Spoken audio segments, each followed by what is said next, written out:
Welcome to big TV. చాలామంది జీవితాల్లో on record, of record అని రెండు అంశాలు ఉంటాయి. కానీ కొద్దిమంది జీవితాల్లో మాత్రం ఒకటే ఒకటి ఆన్ రికార్డ్ ఉంటుంది.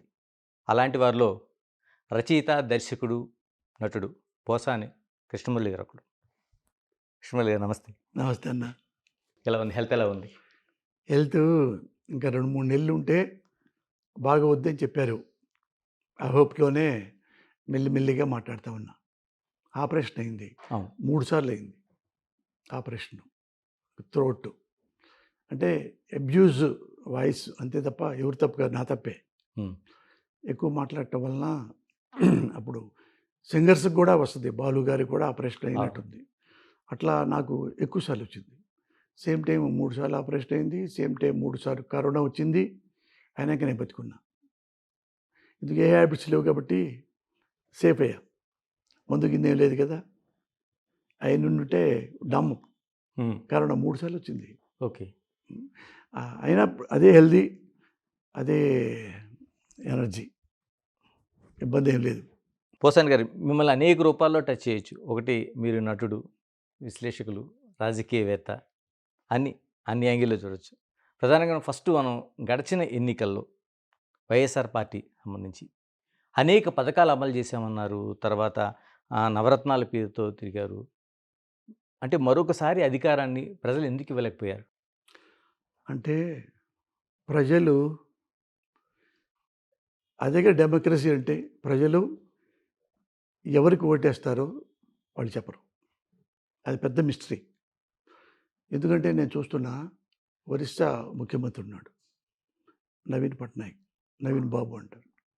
Most honest politician in India. అతను ఓడించారు ప్రజలు.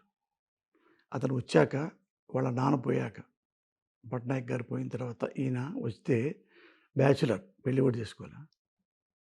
అవినీతి లేకుండా చేశాడు చాలా వరకు.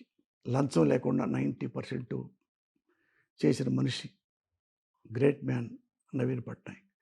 అతను ఎప్పుడైనా ఎక్కువైనా కనుక్కోండి, అతని జీవితంలో ఒక్క పొరపాటు కూడా లేదు రాజకీయంగా. అలాంటి జెంటిల్మన్ని ఓడించిన ప్రజానీకం మనది, ఓడించిన డెమోక్రసీ మనది. అందుకని మనం దీనికి ఇందువల్ల ఓడిపోయాడు అంటానికి చెప్పడానికి లేదు. అవన్నీ తెలిస్తే జాగ్రత్త పడతాంగా. దాసరి నారాయణరావు గారు మాట అన్నాడు, ప్రేమాభిషేకం అన్నపూర్ణ స్టూడియోలో నాగేశ్వరరావు గారి బ్యానర్లో తీశారు. దాసరి గారు డైరెక్టర్. సూపర్ డూపర్ హిట్ అయిపోయింది. ప్రేమనగర్ ఎట్లాడిందో అట్లాడింది. అంత పెద్ద హిట్ అయిన తర్వాత ప్రెస్లో దాసరి గారిని అడిగారంటే, ఏమండి ఈ సినిమా ఇంత పెద్ద హిట్ అవుద్ది అని మీరు ఎక్స్పెక్ట్ చేశారా అని అడిగారు. ఏమండి ఇంత పెద్ద హిట్ ఈ సినిమా అవుద్ది అని నేను ఎక్స్పెక్ట్ చేస్తే నాగేశ్వరరావు గారికి ఎందుకు సినిమా చేస్తాను సార్, నేను అప్పు చేసి సొంతంగా చేసుకునేవాడిని కదా, ఆ కోట్లన్నీ నాకే వచ్చాయి కదా. ప్రజలు దేన్ని ఆశీర్వదిస్తారు, దేన్ని కాదు పొమ్మంటారు, ఎప్పటికీ మనం చెప్పలేమని చెప్పాడు. కాదు పోసాని గారు, ఇప్పుడు నవీన్ పట్నాయక్ కావచ్చు, లేకపోతే జ్యోతి బసు కావచ్చు, బుద్ధదేవ్ భట్టాచార్య కావచ్చు, ఇలా మనకి చాలామంది లీడర్స్ ఉన్నారు. వైఎస్ రాజశేఖర రెడ్డి కావచ్చు. ఒకసారి అవకాశం ఇచ్చిన తర్వాత మరొకసారి అవకాశం ఇచ్చారు ప్రజలు. జగన్మోహన్ రెడ్డికి ఎందుకు మరోసారి అవకాశం ఇవ్వడానికి ఎందుకు ముందుకు రాలేకపోయారు? దానికి ఇది అని చెప్పడానికి లేదండి. ఎందుకంటే ఒకప్పుడు భారతదేశంలో డెమోక్రసీ మాత్రమే ఉంది, హిపోక్రసీ లేదు. ఈగోయిజం, క్యాస్టిజం, రిలీజియన్ ఇవి ఎట్ట పుట్టుకొచ్చినాయి అంటే గడ్డి పరకల్లా కాదు, మర్రి చెట్టుల్లా, తాడి చెట్టుల్లా అట్ట పెరిగిపోయినాయి. సింపుల్ ఎగ్జాంపుల్ ఒకటి ఏంటంటే నారా చంద్రబాబు నాయుడు గారు. ఇప్పుడు ఆ రెండుకి నేను కంపేర్ చేస్తాను. నారా చంద్రబాబు నాయుడు, జగన్మోహన్ రెడ్డి. జగన్మోహన్ రెడ్డి గారు వాళ్ళ నాన్న చనిపోయిన తర్వాత ఢిల్లీ వాళ్ళు ఏం చేశారంటే, ఇతన్ని కేంద్రంలో తీసుకుందాం, కావాలంటే మంత్రి కూడా ఇవ్వచ్చు, వైఎస్ రాజశేఖర కొడుకు కాబట్టి అని అనుకున్నారు పాపం సోనియా గాంధీ వాళ్ళు. ఇక్కడ ఏంటంటే వైఎస్ఆర్ గారు ఉన్నప్పుడు కూడా ఇంత మంచి వైఎస్ఆర్ని కూడా అదే కాంగ్రెస్లో ఉంటే అదే కాంగ్రెస్ వాదులు కూడా ఎగనిస్ట్గా ఉండేవారు. అంటే ఈయన పాతుకుపోతాడేమో, మనకు ముఖ్యమంత్రి ఛాన్స్ రాదేమో, వైఎస్ఆర్ఏ పాతుకుపోతాడేమో, ఎందుకంటే మంచి పనులు చేస్తాడు కదా. చనిపోయిన తర్వాత జగన్ వస్తే మళ్ళీ జగన్ పాతుకుపోతాడేమో అని చెప్పి జగన్ మీద చాలామంది కాంగ్రెస్ ప్రముఖులు సోనియా గాంధీ గారు చెప్పేశారు. ఏం చెప్పారు? ఏమండి, జగన్మోహన్ రెడ్డి వాళ్ళ నాన్న చనిపోతే ఓదార్పు యాత్రకి వెళ్తున్నాడట. ఓదార్పు యాత్ర ఆ అడ్వాంటేజ్తో మళ్ళీ ఓట్ల కోసం మళ్ళీ తను పెద్ద నాయకుడు అవ్వడానికి అలా చేస్తున్నాడు తప్ప ఇంటింటికి వెళ్ళే అవసరం ఏముందండి? ఇక్కడ పిలిపించి ఓదార్పు చేయొచ్చు కదా అని చెప్తే ఆమెకి ఇటలీ ఉమెన్ ఈ ట్రెడిషన్స్ అన్నీ తెలియలా. ఇప్పుడు చచ్చిపోతే ఓదార్పు ఏంటి ఇవన్నీ వాళ్ళు చెప్తే వినాలిగా. విన్న తర్వాత ఏం చేసింది, మన జగన్మోహన్ రెడ్డి గారిని తీసుకొచ్చి, నువ్వు ఓదార్పు యాత్ర చేస్తున్నావు అంటే ఏంటంటే, అవునండి మా నాన్న కోసం చనిపోయారు, హార్ట్ అటాక్ వచ్చి ఇంకోటి వచ్చి, వాళ్ళ ఇంటికి వెళ్ళి నేను ఓదార్పు చేస్తాను.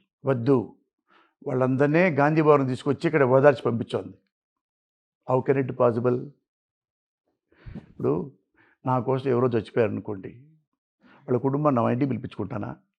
నేను వెళ్ళి దండం పెట్టి కాళ్ళు నొక్కి ఆ ముసలమ్మకి, అమ్మ నా కోసం అతను ప్రాణాలు విడిచాడు అని ఏడ్చి దండం పెట్టుకుంటాం.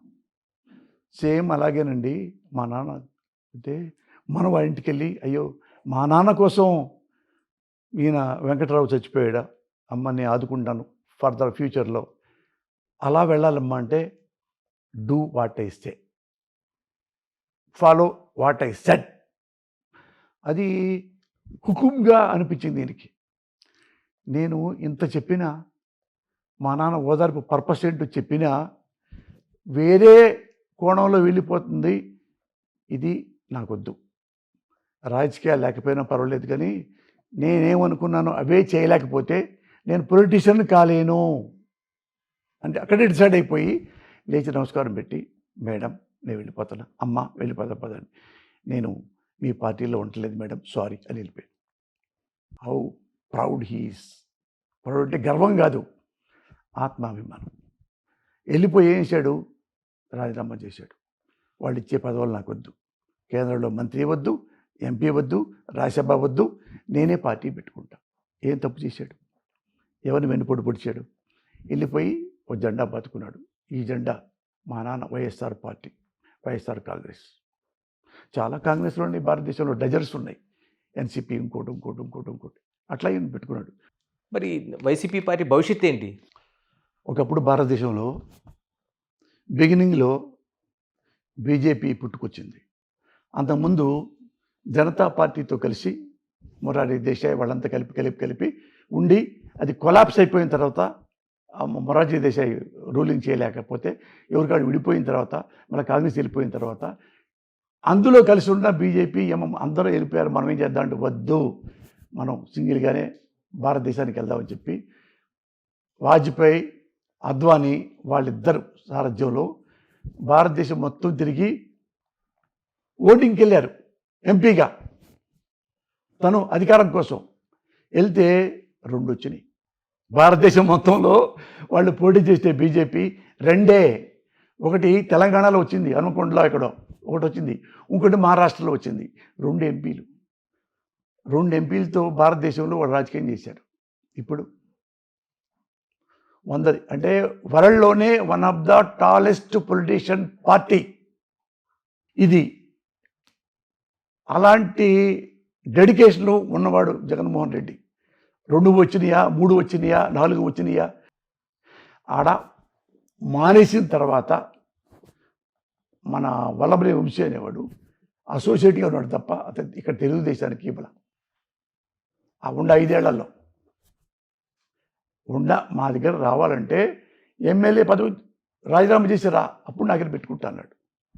అందుకని అసోసియేట్గా ఉండిపోయి వాళ్ళ దగ్గర లేకుండా మా దగ్గర లేకుండా వేరే బెంచ్లో కూర్చున్నాడు. ఈ ఎథిక్స్ ఉన్నాయి ఆయనకి. ఎథిక్స్ ఉన్నాయి. ఎథిక్స్ మించి డెడికేషన్ ఉంది, నమ్మకం ఉంది ప్రజల మీద. ఎప్పుడు ప్రజలు ఒకేలా ఉండరు. ఎప్పుడు భార్య పట్ల భర్త ఒకేలా ఉండడు. ఒకసారి తాగుబోతు, ఒకసారి తిరుగుబోతు, ఒకసారి బేవర్సు, ఒకసారి పేకాట, ఒకసారి దొంగతనం, ఒకసారి అప్పులు చేయటం, పెళ్ళాం ఆస్తులన్నీ తీసుకెళ్ళిపోవటం. ఏదో ఒక స్టేజ్లో అలా పర్ఫెక్ట్ మొగుడు అవుతాడు. సినిమాలో కూడా చూడాల. ఎప్పుడవుతాడు పర్ఫెక్ట్ మూడు జగన్ ఎప్పుడవుతాడు? జగన్ రాజకీయ మొగుడు కాదు, సొసైటీ నేను చెప్పేది. అతను ఇప్పుడు నేను అంటాను వైఎస్ జగన్మోహన్ రెడ్డిని నేను నాయకుడిని అనలేను. ఆయన ప్రజాసేవకుడు అంతే. ఈ సర్వెంట్ ఫర్ పబ్లిక్. ఓటర్లకి ప్రజలకి తేడా ఉంది. మేజర్ ఉన్నవాడే ఓటరు, మేజర్ కానివాడు కూడా ఉన్నాడుగా ప్రజల్లో. చిన్నపిల్లలకి వాళ్ళకి హెల్ప్ చేశాడుగా, బూట్లు సాక్షితో సహా తనే ఇచ్చాడుగా. ఓడిపోయాడా కొందాగా వచ్చి అన్నీ చేశారమ్మా తల్లులారా, మీకు అక్క చెల్లెలారా, బెస్ట్ ఆఫ్ లక్, కంగ్రాట్స్ అని చెప్పొచ్చు కొందాగా. కానీ తెల్లారే ఒక రోజా 2 రోజులా మళ్ళీ వచ్చి అదే ఎనర్జీ, అదే స్ట్రెంగ్త్. నా గొంతు బాగోపోతే నాకు ఫోన్ చేసి పిలిచారు, మురళికి బాగాలేదా రమ్మను మాట్లాడాలి. నేను ఇల్లు కారేసుకు వచ్చాను మన మధ్య 1 వీక్. అప్పుడు అన్న ఏంటి అలా పోయావు, ఏంటి ఏమైంది, ఇలా అయిందన్న, నాకు ఎందుకు చెప్పలేదు, ఏమన్నా ప్రాబ్లం ఉంటే నాకు ఫోన్ చేయకపోతే నాకే రావద్దు, నువ్వు సర్వీస్ చేయడానికి నువ్వు వచ్చేది, నా సర్వీస్ తీసుకోవా. అలాంటి జెంటిల్మన్ను అసలు ముఖ్యమంత్రి అయితే ఏంటి, మాజీ ముఖ్యమంత్రి అయితే ఏంటి నాకు. అందుకేనా అంటే చచ్చే వరకు ఇంకా ఆయన దగ్గర ఉంటానని ఒక మాట అయితే ఇప్పుడు చెప్పారు మీరు. ఇప్పుడు జగన్మోహన్ రెడ్డి రాజకీయాల్లో ఉన్నంతకాలం కాదు, సొసైటీలో ఉన్నంతకాలం, భూమి మీద ఉన్నంతకాలం ఆయన్నే నేను ఇష్టపడతాను. మిగతా వాళ్ళని ఇష్టపడడానికి కాదు, నాకు నచ్చిన మహానుభావుడు, పొలిటీషియను, కైండ్ హార్టెడ్ ఫెలో, అన్నీ ఉన్నాయి మంచి పనులు ఆయన దగ్గర, అన్నీ మంచితనం ఉంది. అన్నీ చూసుకునే ఉన్న మానవుడు, ప్రతి మానవుడిలో ఏదో ఒక లోటుపాట్లు ఉంటాయి. ఉన్నాళ్ళలో ది బెస్ట్ రాజకీయాల్లో నేను చూసిన వాళ్ళల్లో ఎన్టీ రామారావు కంటే కూడా వైఎస్ రాజశేఖర రెడ్డి కంటే కూడా కాదు, ఎన్టీ రామారావు కంటే కూడా జగన్మోహన్ రెడ్డి హంబుల్ పర్సన్. భూషణ్ గారి స్టేట్లో హాట్గా జరుగుతున్న రాజకీయాల కోసం మాట్లాడదాం. లడ్డు కల్తీ జరిగిందా, కుట్ర జరిగిందా? తిరుమల అనేది ఎవడబ్బా సొమ్ము కాదు. శ్రీకృష్ణదేవరాయల ముందు నుంచి ఎప్పుడెప్పటి నుంచో 100 సంవత్సరాలు ఎప్పటి నుంచో ఎవరో నిర్మించేవారు. వాళ్ళకు ఒక పద్ధతులు, వాళ్ళకు ఒక ఆచారాలు, వాళ్ళకు ఒక విధానాలు, వాళ్ళకు ఒక సంప్రదాయాలు ఉండి స్వతంత్ర ప్రతిపత్తి కలిగిన వ్యవస్థ కింద దాన్ని నిర్మించబడి, దానికి అప్పుడులే ఆ రాజులు అప్పట్లోనే పెద్ద బంగారు నాణ్యాలు, పెద్ద బంగారాలు, బాడ్రాలు అన్నీ ఆ తిరుమలకి ఎప్పుడు లూటు రాకుండా అన్నీ సమకూర్చి ఈ పద్ధతిలో చేయండి అని చెప్పి వెళ్ళిపోయిన మహానుభావులు. ఆ వ్యవస్థే ఇప్పటికి వస్తూ ఉంది. అక్కడ ఎవరైనా నీలాంటి వాడు నాలాంటి వాడు కుండీలో వేసినా ఆ డబ్బులన్నీ తీసుకెళ్ళి అదే తిరుమల సంస్థానం వాళ్ళు బ్యాంకులు వేసుకుంటారు. బంగారాలు, నగలు గిగలు బ్యాంకులోనే పెట్టుకుంటున్నారు. ఇది పద్ధతి అని చేసుకుంటూ ఉన్నవాడు. ఎవడండి వీళ్ళ హక్కు ఏంటి? ఆ పూజారులు పక్కన పెట్టి, ఆ వ్యవస్థ నిర్మించే వాళ్ళని పక్కన పెట్టి, వాళ్ళు నడిపించే వాళ్ళని పక్కన పెట్టేసేసి, వాళ్ళ నోరు చేసి మీరే క్వశ్చన్ మీరే ఆన్సర్ చెప్పుకుంటారా? ఇప్పుడు ఒక పర్పస్ నేను చెప్తున్నాను, విన్నాను. ఇప్పుడు ఒక లడ్డు కల్తీ కలపడానికి వచ్చిన పర్పస్ ఏంటి అసలు చెప్పండి మీరు? ఎవడన్నా ఇప్పుడు అందులో 1,00,000 కోట్లు ఉన్నాయి, 10 లక్షల కోట్లు తిన్నాడు జగన్ గారు అంటే తిన్నాడా అని క్వశ్చన్ చేయొచ్చు. ఎందుకు తినండే ఆయన మంచోడే అనుకోవచ్చు, ఏమో అనుకోవచ్చు. ఇంత లడ్డులో ఇంత కల్తీ కలిపితే ఆయనకు వచ్చిన లాభం ఏంటి, ఆయనకు వచ్చే సంతోషం ఏంటి? క్వశ్చన్ వేసుకొని మీకు ఆన్సర్ దొరుకుతుందో లేదు, దొరకదు. అంటే దొరుకుతుంది కదండి. ఇప్పుడు చాలామంది చెప్తున్నది అదే కదా, అంటే లాభ నష్టాలతో బేరీజ్ లేకుండా తిరుపతి ప్రాశస్త్యాన్ని, ఆ గొప్పదాన్ని దెబ్బతీసే ఒక కుట్రగా దీన్ని చూస్తున్నారు, దీనిపైన వ్యాఖ్యలు చేస్తున్నారు. ఏమని చెప్పాలి? అంటే తిరుపతి కొండని అన్పాపులర్ చేయడానికా? అంతే కదా. ఏమనుకుంటున్నా నీ ఉద్దేశంలో ఒకటి, నువ్వు జర్నలిస్టు కదా, వాళ్ళు చెప్తున్నది అదే కదా. నీకు నాలెడ్జ్ లేదా కొంచెం కూడా? వాడెవడో చెప్తాడు, నేను అంటాను పలానా వాడు డంగా అంట, నువ్వు పోయి చెప్పేస్తావా డంగా వస్తాను చెప్పాడని? నీకు నాలెడ్జ్ లేదా? జర్నలిస్టు కూడా నువ్వు సీనియర్ మోస్ట్వి. ఇప్పుడు స్టూపిడ్ ఫెలో మాట్లాడుతుంటే ఆయన ముఖ్యమంత్రి, రాష్ట్రాన్ని ముఖ్యమంత్రి లడ్డులో కల్తీ చేస్తాడా? How shame it is. సిగ్గుపడాలా? నేను కాదు, నువ్వు కూడా సిగ్గుపడాలి రాజా. ఎంత ఎంత ఎదవగా, ఎంత చీపుగా, ఎంత అన్పాపులర్ చేస్తారో దేవుణ్ణి. 7 కొండల వాడిపై 7 కొండల కింద ఏలుబడి చేస్తున్న ప్రజానీకం ఎన్నో వందల సంవత్సరాలతో తింటున్న లడ్డు అది. దాన్ని లాభం లేదు, నష్టం లేదు, ప్రజల డబ్బులే అవి. ఏమన్నా గవర్నమెంట్ డబ్బులు ఇస్తుంటే లడ్లు ఇదిగోయా డబ్బులు ఉండండి అంటే ఆ డబ్బులు అంత పెట్టలేము లేని చెప్పి ఒక ఏదో కల్తీ డాళ్ళ వేశారు, ఇంకోటి వేసారు అనుకోవచ్చు. ఏమయ్యా, ప్రజలు ఇస్తున్న డబ్బు నా డబ్బు కాదు, జగన్ డబ్బు కాదు, నారా చంద్రబాబు డబ్బులు కాదు, ఏ పూజారి డబ్బులు కాదు, ఏ వ్యవస్థ డబ్బులు కాదు, ప్రజల డబ్బు. ప్రజల డబ్బుతో చిన్న ఒక్క లడ్డు తయారు చేసి మళ్ళీ రెడ్డి ఇవ్వడానికి అందులో కల్తీ చేస్తారా? అనకూడదు. నేను ఇప్పుడు నా గొంతు బాగల, షేమ్ అని మనమంతా చదువుకున్న వాళ్ళని సిగ్గుపడాలా? గణేష్, సిగ్గుపడాలి. మనమంతా సిగ్గుపడాలి. ఎవడరా ఎదవా ఇంత చీప్ టాక్టిక్స్తో ఈ ప్రాపగాండా చేస్తుంది? Cheap fellows. ఏ రిజల్ట్ రాబోతుంది ఇప్పుడు? ఎలాగా కోర్టు సైతం దీనిపైన సిట్ వేశారు. ఎటువంటి రిజల్ట్ రాబోతుంది? అది ఇప్పుడు ఎట్లుందంటే సొసైటీ చెప్పాక డెమోక్రసీతో రావట్లా, హిపోక్రసీతో వస్తుంది అధికారం.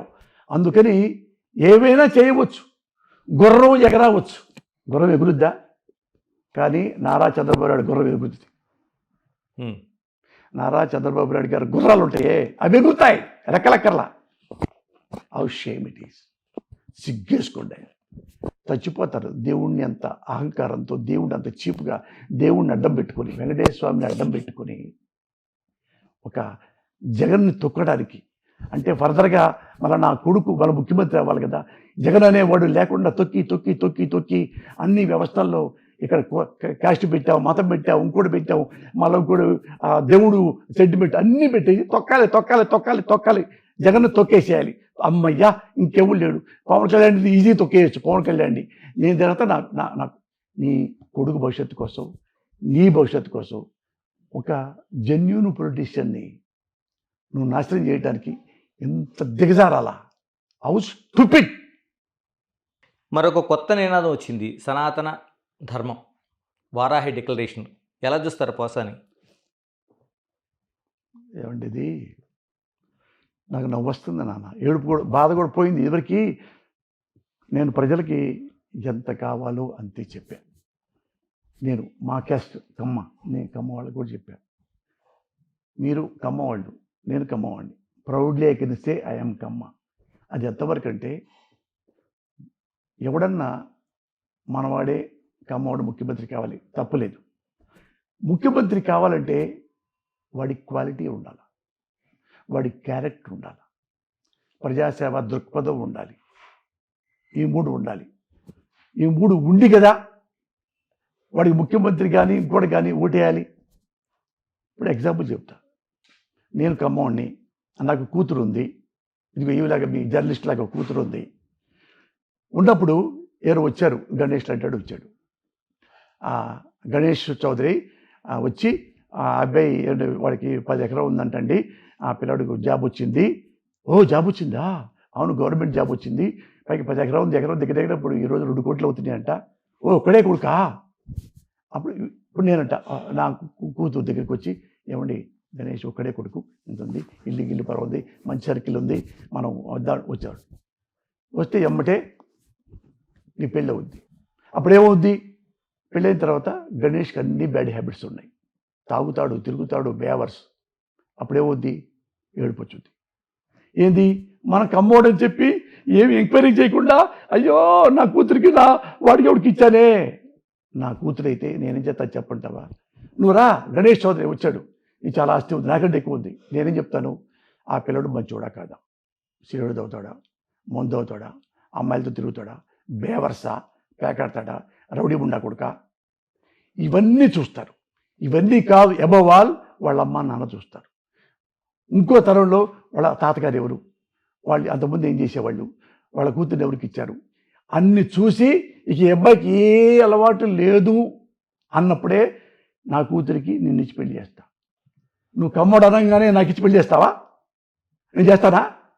గణేష్ మరి కమ్మోడే, నా కూతుర్ని ఇస్తా. రేపు ముడ్డు మీద అంతా ఉంటాడు నా కూతుర్ని. అయ్యో ఎంత పని చేశానే, కమ్మడు అనుకుని అనవసరంగా పెట్టానే.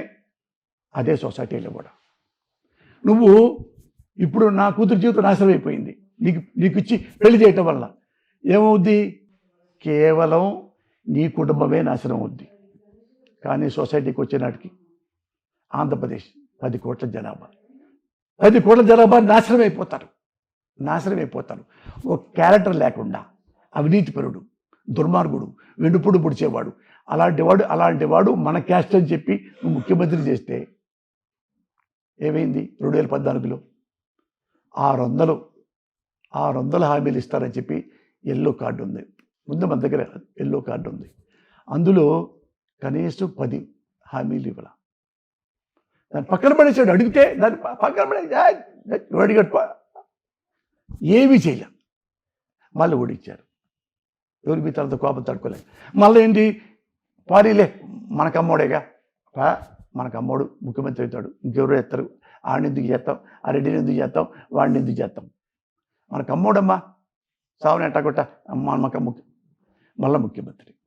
ఇప్పుడు నా కూతురు జీవితం ఎట్టయిపోయింది, ఆంధ్రప్రదేశ్లో ప్రజల జీవితం కూడా అలాగే అయిపోయింది. వరుస పని అంటే ఇది అవుతుంది. ఇంకా సిన్సియర్ ఫెలో ఎప్పుడు సిన్సియర్గా ఉంటాడయ్యా, సిన్సియారిటీ పోగొట్టుకోడు.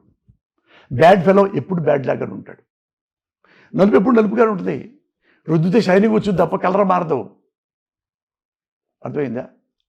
మనము వరి మొక్క నాటామనుకో వడ్లే వస్తాయి, కందులు రావు. ఎంత వస్తాయి కందులు? నువ్వు ఇక్కడ ఒక అవినీతి పరుండే చేసావు, మళ్ళీ అవినీతే వస్తుంది. నిజాయితీ ఎట్టొస్తుంది? ప్రయాస ఎట్టొస్తుంది? ఎప్పుడు వచ్చిందా? 5 ఏళ్లలో వచ్చిందా? 2014 నుంచి 19 వరకు నువ్వు చెప్పు, గుండెపై చేసి చెప్పు గణేష్. ఎన్ని ప్రాబ్లమ్స్ వచ్చినాయో, ఎన్ని గొడవలు వచ్చినాయో, ఎంతమంది తన్నుకున్నారో, ఎంత చీప్గా మాట్లాడాడు ఒక్కొక్కడిని.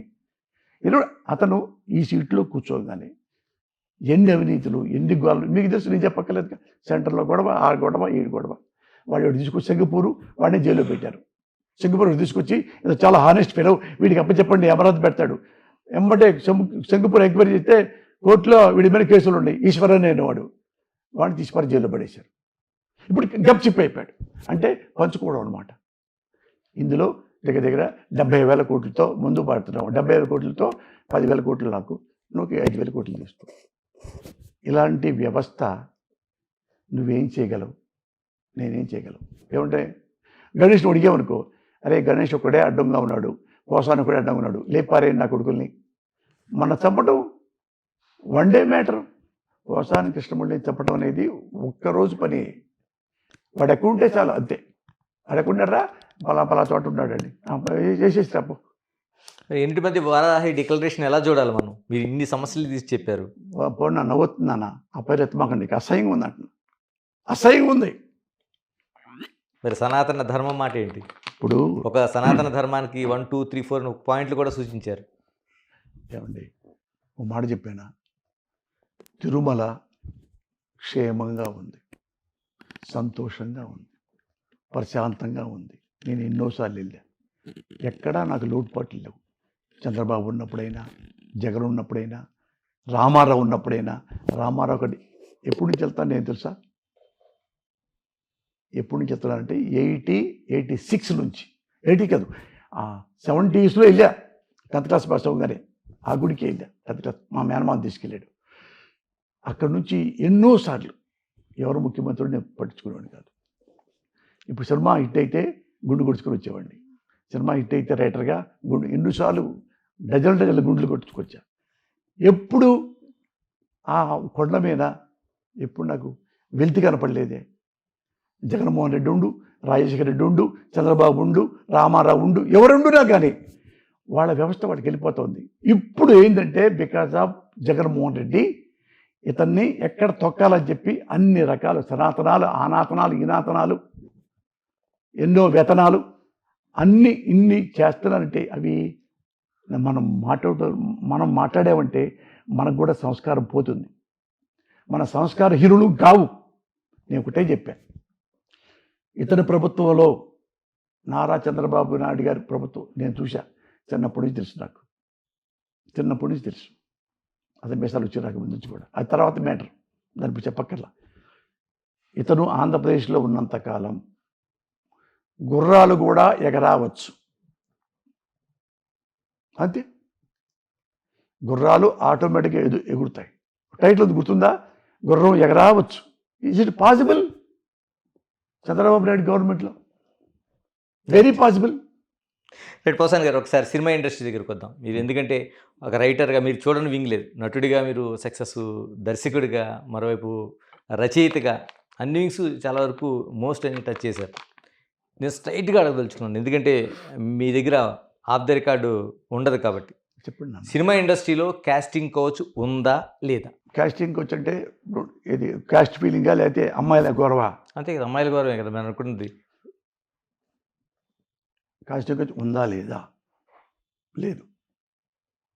ఎలా అంటే గుర్తుపెట్టుకో, కాస్టింగ్ కోచ్ ఎందుకు ఉండదంటే, ఇప్పుడు తెలుగు ఇండస్ట్రీకి వచ్చా, నేను రైటర్ని, నేను డైరెక్టర్ని, నేను ప్రొడ్యూసర్ని, నాకు అన్నీ ఉన్నాయి. అలాగే పెద్ద పెద్ద హీరోలు వచ్చారు, పెద్ద పెద్ద ప్రొడ్యూసర్లు వస్తారు, పెద్ద పెద్ద డైరెక్టర్స్ వస్తారు, అంటే అమ్మాయిలు వస్తారు, అమ్మాయిలు వస్తారు. నేను ఉన్నా అనుకో, సపోజు ఒక అమ్మాయి నచ్చింది, నువ్వు నా దగ్గర పడుకుంటే నీకు మంచి క్యారెక్టర్ ఇస్తా అంటే పడుకుంటుందా? చెప్పండి, మీరే చదువుకున్నవారు మీరు. ఎవరైనా గుర్తుపెట్టుకోండి, ఒకటి గుర్తుపెట్టుకోండి, ఆడదానికి ఆకర్షించే గుణం ఉంటుంది, మగాడికి చెలించే గుణం ఉంటుంది. అది ప్రకృతి. ఆమె చెలించిందనుకో, ఈమె ఆకర్షించిందనుకో, దేర్ ఇట్స్ ద మ్యాటర్. అంతేగాని ఒకప్పుడు నా దగ్గర పడుకుంటే నువ్వు వేస్తానంటే ఎలాంటి ఆడదా ఆమె ఎందుకు ఒప్పుకుంటుంది? ఏమైనా ఒక శ్రమ కోసం ఒప్పుకుంటారు ఎవడన్నా ఆడపిల్లలు? నీకు ఇష్టమైతే, నీ ఫ్రెండ్షిప్ ఉంటే, ఫ్రెండ్షిప్లో వన్స్ అపాన్ ఏ టైం.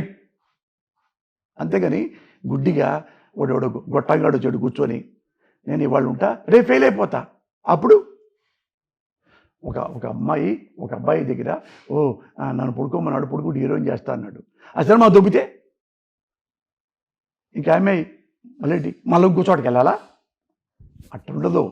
మరి ఇప్పుడు ఫిర్యాదు చేస్తున్న వాళ్ళ సంగతి ఏంటి? గతంలోన ఆందోళన చేసిన వాళ్ళ సంగతి ఏంటి? వాళ్ళందరూ ఎందుకు అని బయటకు వచ్చారు? మీరు అంటున్నట్టు ఆడపిల్లలు అంత బయటికి రావాల్సిన అవసరం ఏముంది?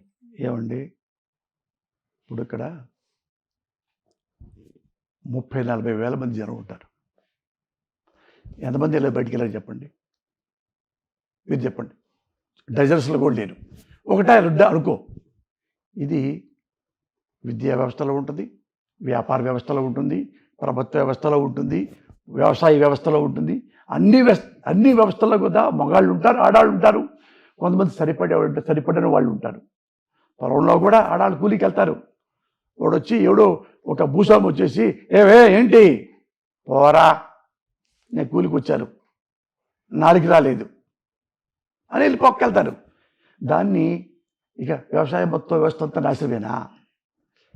ఉద్యోగ వ్యవస్థలో మీకు తెలుసుగా, ఎప్పుడో ఒకళ్ళు చెబుతారు, నన్ను లైంగిక దాడికి ప్రయత్నించాడండి ఈ మేనేజర్ గారు అన్నవాళ్ళు ఉంటారు. అది 1, 2, 3 అంటే దాని అట్ట బయటకు వచ్చిందనుకో, ఇక ప్రభుత్వ వ్యవస్థ కూడా మొత్తం నాశనమేనా? పోసాన్ గారు, నా పాయింట్ ఏంటంటే, అలా 1, 2 మీరు అంటున్నట్టు 100కి 98లో 1, 2 కేసులు వచ్చినప్పుడు కూడా ఎందుకు ఆ సినిమా పెద్దలు అనుకున్న వాళ్ళు కానీ, సినిమా ఇండస్ట్రీకి సంబంధించిన వాళ్ళు ఎందుకు వాళ్ళకి మద్దతు తెలియజేయటం లేదు? ఇంత ముప్పేట విరుచుకుపడుతున్నా ఇద్దరిపైన ఎందుకు మీరు రక్షించటం లేదు? గణేష్, నువ్వు ఎలా మాట్లాడుతున్నావు అంటే, తెలుగు సినిమా పరిశ్రమ మొత్తం నాశనం అయిపోయింది, అమ్మాయి వచ్చే చాలు మొత్తం రాక్షసులా ఎగబడుతున్నారు.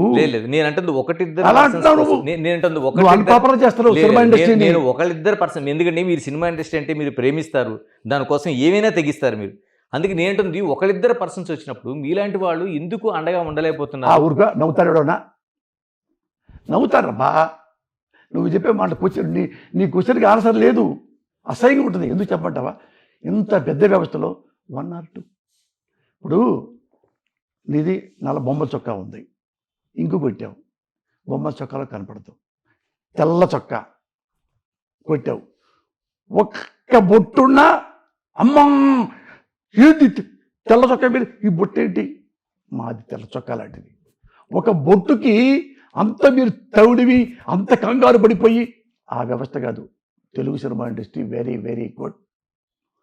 అందరూ తెలివిగల ఆడపిల్లే వస్తున్నారు, అందరూ తెలివిగల మగాళ్ళే వస్తున్నారు, తెలివిగల కుర్రాళ్ళు వస్తున్నారు. దాన్ని బతకనివ్వండి, దాన్ని చంపకండి. ఏదో 1-2 చూపించి అది ఎప్పుడు చిన్నప్పటి నుంచి ఉంది, అది ఇప్పుడుందా? నేనంటుంది అది అది రావూరి నువ్వు రా- నేనంటుంది నువ్వు రావూరి రావూరి భరద్వాజ గారి పాకుడు రాళ్ళ దగ్గర నుంచి ఉంది, నడుస్తూ ఉంది. సార్ ఎవడు అనుభవం వాళ్ళ పక్కన పడేయండి. నేను చూస్తున్నా, నేనే 40 ఏళ్ళ నుంచి ఉన్నా, ఎప్పటి నుంచో ఉంది. నేను రాకముందు నుంచి కూడా ఎప్పుడైనా ఒక మగవాడు ఎక్కడో అన్నీ జరుగుతాయి, చిన్నవి జరుగుతాయి. ఏం జరిగినాయి? అందరూ హీరోయిన్లు వస్తున్నారు, ఏదో హీరోతో ఫ్రెండ్షిప్ ఉంటుంది. అది ప్రపంచం మొత్తం ఉంది. హిందీ ఉంది, మలయాళంలో ఉంది, తమిళ్లో ఉంది, కన్నడలో ఉంది, మరాఠీలో. అట్రాక్షన్ అనేది అది చెప్తున్నా. ఆడదానికి ఆకర్షించే కూడా ఉంటుంది, మగాడికి చెలించే కూడా ఉంటుంది. దాంట్లో ఏదో 1 or 2 బియ్యంలో రాయిలాగా, అంతేగాని అమ్మా బియ్యంలో రాయి పడింది, ఇక ఈ బియ్యాన్ని ఎలా సార్ కోసారి గారు దీన్ని ఎవరు బాగు చేస్తారు ఈ బియ్యాన్ని? నీ అమ్మ కడుపు గాల అంటే తీసేద్దామంటారా రాయిని? దానికి ఆటోమేటిక్ వెళ్ళిపోద్ది. ఆటోమేటిక్. ఇప్పుడు ఆ రాయి ఉన్నంత మాత్రాన అన్నం తినకుండా మాన్యం. తీసేనమ్మతే కాదు, ఇక్కడ తీసేయాలి ఎవరు లేరు. ఏమయ్యా, ఒక ఆడదంటేనే ఆపోజిట్, మగంటేనే ఆపోజిట్. దాన్ని మనం 1000 వంకరలు తిప్పక్కర్లా. తెలుగు ఇండస్ట్రీలో చాలా గొప్ప ఇండస్ట్రీ. చిన్నవి రాయంత కూడా కాదు పాపం. అవి మన నేచర్లో, మన పుట్టుకలో ఉంది. దాన్ని మనం ఏం చేయడానికి లేదు. దాన్ని మనం ఏదో పెద్ద ఎక్కడ నేను 40 ఏళ్ళ నుంచి ఉంది. ఎప్పుడన్నా ఏడ్చానా? నన్ను ఇప్పుడు కష్టపెట్టారా? ఎవరన్నా ఇసుకుంటేనో, ఏదో హిట్ అయిపోతేనో, ఫ్లాప్ అయితేనో, ఒక అమ్మాయి కోసం అమ్మాయితో తిరగటానికి ఎవడు ఇక్కడ ఇండస్ట్రీకి రాడు. అంత పిచ్చినా కొడుకులు ఎవడు లేడు ఇక్కడ. ఎవడైనా వస్తాడు కష్టపడి. సినిమా ఇండస్ట్రీలో రైటర్ అయితే బాగుండు, డైరెక్టర్ అయితే బాగుండు, కెమెరామ్యాన్ అయితే బాగుండు, ఇవన్నీ బాగుండు అన్న తర్వాతే ఎవరో ఒక అమ్మాయి పరిచయం అయితే హలో అనుకుంటే, అది కూడా లైక్ మైండెడ్ అయితే, ఆ రన్నింగ్లో, ఆ ట్రావెలింగ్లో, ఆ ఎలైట్ పాయింట్లో ఎవరైనా 1-2 సార్లు మాట్లాడుకోవచ్చు, ఏమైనా చేసుకోవచ్చు. దాని ఇష్యూనే కాదు నాన్న, అది ఎవరు చెప్పారో నమ్మద్దు. రైట్. ఇక మరోవైపు ఎక్కడ చూసినా అక్కడ లడ్డు కూడా ఉంచండి, అటువైపు స్టేట్లో. ఇక్కడ హైడ్రా నడుస్తూ ఉంది, ఎక్కడ చూసినా హైడ్రా అంటున్నారు. ఏంటి మీ అభిప్రాయం ఏంటంటే? హైడ్రా ఏంటి చెప్పు, నాకు తెలియదు. ఒకసారి ఏం లేదు, చెరువులను ఆక్రమించుకున్న వాళ్ళందరిపైన ఒక హైడ్రా అనేది ఒక సంస్థ ఏర్పడింది గవర్నమెంట్ తరఫున. చెరువులు ఎక్కడైతే ఆక్రమించుకున్నారో, లేకపోతే కాలువలు, లేకపోతే మూసీ లాంటి నదులు, ఇవన్నిటి మీద ఏదైతే ఆక్రమణలు ఉన్నాయో, అంటే ఇల్లీగల్గా ఉన్న వాటిని కొట్టివేస్తున్నది ఉంది. మీరు హైదరాబాద్లో ఉంటున్నారు కాబట్టి. అవును. ఎలా చూడాల్సిన అవసరం ఉంది? ఇలాగా అక్రమ కట్టడాలని ఏ విధంగా చూడాల్సిన అవసరం ఉంది? రేవంత్ ప్రభుత్వం దీన్ని ఒక సీరియస్గా తీసుకొని నడుపుతుంది అంటే భిన్న ఆలోచనలు వస్తున్నాయి. మీ ఆలోచన ఏముంది? ఇప్పుడు నేను గణేష్ 38 ఏళ్ళ నుంచి 39 ఏళ్ళ నుంచి ఉన్నా. మద్రాసులో కొనుక్కున్నా, మా ఊళ్ళో కొనుక్కున్నా, హైదరాబాద్లో చాలా కొనుక్కున్నా. దేవుడి దయ వల్ల చాలా పూర్ ఫ్యామిలీ నుంచి వచ్చా. నేను చదువుకున్నవాడిని కాబట్టి ప్రతి వాడి దగ్గరికి వెళ్ళి, గణేష్ గారు ఈ 1000 గజాలు మీదేనంట కదా, ఇస్తారా? దాని డాక్యుమెంట్లు ఇస్తారా? అన్నీ చేసుకొని దీన్ని తీసుకెళ్ళి మళ్ళీ నేను ఎప్పుడు లాయర్ దగ్గర తీసుకెళ్తా. లాయర్ దగ్గర నుంచి మున్సిపల్ డిపార్ట్మెంట్కి వెళ్తా, కార్పొరేషన్ డిపార్ట్మెంట్ నాంపల్లిలో ఉంటుంది. సార్ ఇట్లా ఇది కొనొచ్చా కొనకూడదండి అంటే, వాడు పేపర్ తీయగానే అక్కడ గ్రీను రెడ్ ఉంటాయి.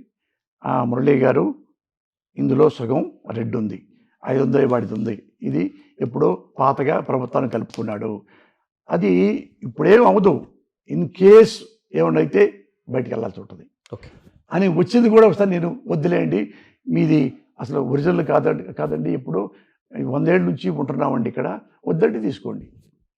వద్దయ్యా, నాకు వద్దు. అన్నీ చెక్ చేసుకొని, ఎఫ్టీఎల్ ఉందా, ఫుల్ ట్యాంక్ లెవెల్ అంటే చెరువు పక్క, ఆ ఫుల్ ట్యాంక్ లెవెల్లో దగ్గర ఎవడు బొమ్మన్నాడు నిన్ను, ఇది కాదు కదా, నన్ను అడుగుతారు. నేను చూశాను, నేను కొనండి, ఈ పక్క కొనొద్దు అన్నారు నన్ను. ఎందుకంటే ఈ పక్క ఎవరిదో ఒక ట్రస్ట్ ఉందంట, ట్రస్ట్ ఇప్పుడు నాగార్జున ఈ పక్కలో వాళ్ళు అప్పట్లో ఏంగా చూసుకోండి మన గవర్నమెంట్ మనకు వస్తే మనం సంతకం పెట్టుకుందాం అని. నేను అప్పుడులోనే ఆ చెరువు దగ్గరే నన్ను అడిగారు స్థలం. ఓకే.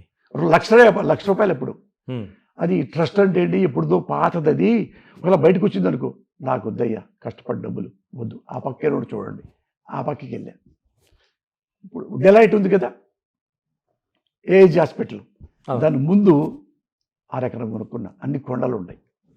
అవి చూశాను, చూసి లాయర్కి చూపించాను, ఇది జెన్యూన్ అండి, ఇక్కడ ఇందులో 22 ఎకరాల్లో ఎక్కడైనా మీకు ఇస్తారు, ఇది ఆయన ఓనరే, అనిల్ ఏదో పేరు, అంటే నాకు సంతకం పెట్టి డబ్బులు ఇచ్చాం.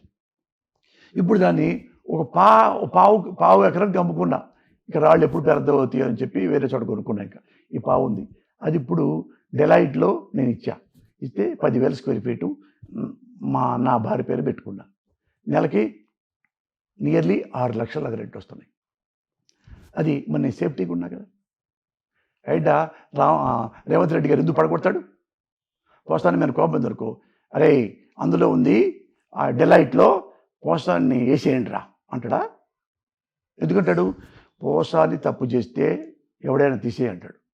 పోసాన్ని తప్పు చేయకుండా పోసాన్ని ఎవడైనా మోసం చేస్తే, పోసాన్ని మోసం చేసి వేసారు రా బిల్లు ఇది, అది పోసానిది, ఆ పోలీస్ కేసు పెట్టండి, పోసానికి తిరిగి ఇప్పించండి అంటాడు. నేను ఎడుస్తాను మ్యాటర్. ఇప్పుడు అక్కడికి వెళ్ళావు, అది నాగార్జున పెట్టుకున్నాడు, అక్కడ ఆయన ఎంత కొనుక్కున్నాడో అంతలో పెట్టుకోవాలి. అందులో చెక్ చేస్తే చెరువు దగ్గరలో ఉంది, అది తీయాల్సిందే, పడగొట్టాల్సిందే. నా రికమెండేషన్ ఎందుకు, నేనైతే చచ్చని రికమెండ్ చేయను. అది నేను అంత రేట్లు పెరిగినా, ఒక్కొక్కటి 70-80 కోట్లైనా, ఒక ఎకరమైనా అది నేను కొనుక్కున్నా అన్నా, నేను అప్పుడు కష్టపడి కొనుక్కున్నానన్నా. రేవంత్ రెడ్డి ఒకే ఒక మాట మాట్లాడతాడు, మురళి నువ్వు చదువుకున్నావుగా, నీకు బుద్ధి లేదా, చెరువు పక్క FTL ఉంటుంది కదా, ఫుల్ ట్యాంక్ లెవెల్, ఎందుకు దిగావు అందులోకి, బుద్ధి లేదా నీకు అంటే తలంచుకోవాలా. నేను ముఖ్యమంత్రి దగ్గర అంటే ముఖ్యమంత్రి దగ్గర నా ఇలా తీసుకుందామనే, నేను మిస్టేక్ చేశాను, లేకపోతే మిస్టేక్ చేయకపోయినా మోసపోతే యూ హ్యావ్ టు ఫేస్ అయిపో. ఎవడు నిన్ను మోసం చేయడో పోలీస్ కేసు పెట్టుకో. దీనికి ఎప్పుడైతే ఈ పైరవీలకి అలవాటు పడతారో, ఇది ఉందండి, అది నాకు తక్కువ చేసి పెట్టండి అంటేనే ప్రాబ్లం. నాకెందుకు ప్రాబ్లం రాలేదు 40 ఏళ్ళ నుంచి, అన్ని మళ్ళా నర్సింగ్లో 5 ఎకరం కొనుక్కున్నా. ముస్లిమ్స్ దగ్గర పైగా వాళ్ళు 76 మంది ఉన్నారు, 76 మంది సంతకాలు పెట్టారు వచ్చి, ఇది పోసారి సంతకం పెట్టి మరి చక్కగా దాన్ని ఇప్పుడు రెండు ఇండిపెండెంట్ హౌస్లు కట్టుకుంటున్నాం. అదే శ్రీనివాస్ గారు కట్టి పెడుతున్నారు, ఆయన ఉన్నాడు, ఆయన బిల్డరు. అవి ఇంకోటి ఆడగొనుక్కున్నా, మన అది ఉంది, ఉప్పలు దాటిపోయిన తర్వాత గట్టికేస్తారు, ఇప్పుడు అది మున్సిపల్ కౌన్సిల్ పెద్దదైంది, అది అందు రోడ్డు పక్కనే నేను నా ఫ్రెండ్ కలిపి 2 ఎకరాల 10 సెంట్లు అంటే 72 ప్లాట్లు కొనుక్కున్నాం. చుట్టూ అన్నీ కూర్చొని అన్ని రకాల పేపర్లు అన్నీ చూసుకొని అన్నీ చూపించి, ఎగ్జిక్యూటివ్ ఆఫీసర్ చూపించేసి, ఇంకోళ్ళకి చూపించి, లాయర్కి చూపించి, ఆ ఊరు సర్పంచ్ గారు చూపించి, అన్నా మీరు కొనుక్కోవచ్చా, ఇది మీదే కొనుక్కోవచ్చు బాబు అన్నాడు రామిరెడ్డి గారు. ఆయన పెద్ద అప్పటికే 70 ఏళ్ళు ఆయనకి. అంటే అన్నా నేను కొనుక్కుంటున్నాను అన్న, మీ ఏంటంటే కొనుక్కో బాబు, అది మంచి స్థలం, అది కొనుక్కున్నాం, కాంపౌండ్ వాళ్ళు కట్టుకున్నాం 20-30 ఏళ్ళ నుంచి. ఇద్దరికి ఇప్పుడు అమ్ముకుంటే ఇద్దరికి వచ్చిన చెరువు 5 కోట్లు వస్తాయి. అవన్నీ మరి అంత అహంకారం ఏంటి, అంత లేజినెస్ ఏంటి, ఇది కొంటున్నాను కరెక్టా కదా, లేదు మన ప్రభుత్వంలో మనకుందంటే ప్రభుత్వ విధానాలనే మీరు రంగురుడు పట్టిస్తారా ఎవడైనా కానీ. రేవంత్ రెడ్డి గారు నాకు తెలిసినా, నా పేరు ఆయన తెలిసినా, నాకు తెలిసి పోసానికి ఇష్టపడి తెలిసి ఉంటుందిగా, సినిమాలో చూసి ఉంటాడుగా, అన్న కొంచెం అది తెలియక FTLలో పని తీసుకున్నానన్న, తెలియక తీసుకున్నావు కదా, తెలియకుండానే పోతుంది పో అంటాడు. నాకు ఇచ్చాడనుకో, అతను సరైన ముఖ్యమంత్రి కాదు. ఎవరన్నా వచ్చి నాదైనా సరే నాకు 100 కోట్లు పోతున్నాయి దానివల్ల అనగానే నేను తలొచ్చుకోవాల్సిందే. నేను ఎప్పుడైతే వాడి కాళ్ళు పట్టుకుంటానో, రాజకీయ నాయకుల కాళ్ళు కుక్కతోకే, వాళ్ళు పట్టుకోవాల్సిందే. నేను ఎందుకు భయపడాలి, ఇది ఎందుకు తప్పు చేయాలి?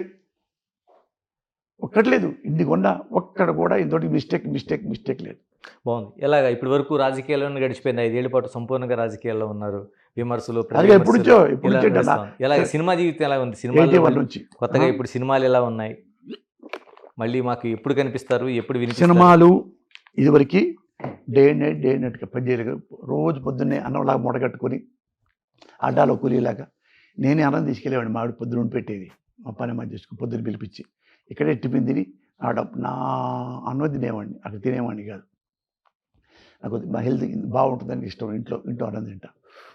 అట్లా 500 దాకా సినిమాలు ఒకటే రెండా చేసి ఓ రోజుకి 2 లక్షలు ఇస్తారనే చేసేవాడిని కాదు. ఆ 125, 150 ఏం తీసుకుంటారు ఎక్కువ, అదే ఉంది అని.